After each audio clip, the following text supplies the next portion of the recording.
Okay, so this question is around burnout, and the question is, load management and burnout, both physical and mental, in professional sports has been a very big topic.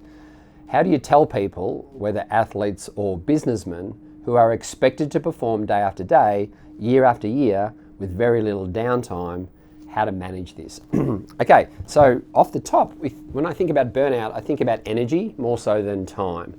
And in terms of energy, I think about physical, mental, social, and spiritual, yeah? So in terms of physical energy, the easiest thing is to identify, am I getting enough rest? Yeah. Because we are overstimulated today from a technology point of view, we need to remove the stimulation, which is typically to remove the physical interferences, yeah, to create boundaries for ourselves. Anything that can get us back to connection with ourselves and getting more present and more still and to slow down, yeah, to simplify our lives in some way, shape or form, can start to remove that physical stimulation. But another reason we're feeling so burnt out is our relationship with expectations, right? Which creates this unnecessary pressure.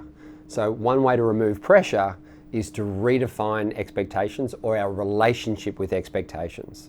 Expectations can only be things you can control 100%, right? But if you have expectations of outcome, the future, that my life should be different, that I should be different, or expectations of other people's opinions, which you can't live up to, we don't even know what they are, that will absolutely put pressure on ourselves, right? And the inability to deal with that causes us just to burn out. Another reason is we're so caught up in the persona of who we are versus the person, the human doing versus the human being. So we feel that if I do more or achieve more or have more, I will be more, right? And it's such a fallacy. And the goal is to connect back with the human being, not the human doing. Yeah, to be a verb, not a noun. That way you can realize that whatever your job is, right, that's what you do, but it's not who you are. There's so much more depth to who you are. And I think if we can just reconnect with our authenticity and have the courage to live a life true to ourselves, the courage to be me, we will stop comparing ourselves with other people's journeys. And when we can stay in our lane that way and celebrate our journey, I've got a funny feeling we'll have more energy, right? We'll definitely be less lethargic.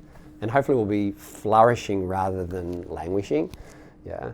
But we have to identify the interferences that are coming into our lives, either ones that we've created or ones that the world has created for us, and start to play a different game. Yeah? One that's full of self-compassion, one that's full of acceptances, one that has boundaries, that creates that freedom for ourselves, where we think boundaries will confine us. That's where the freedom is.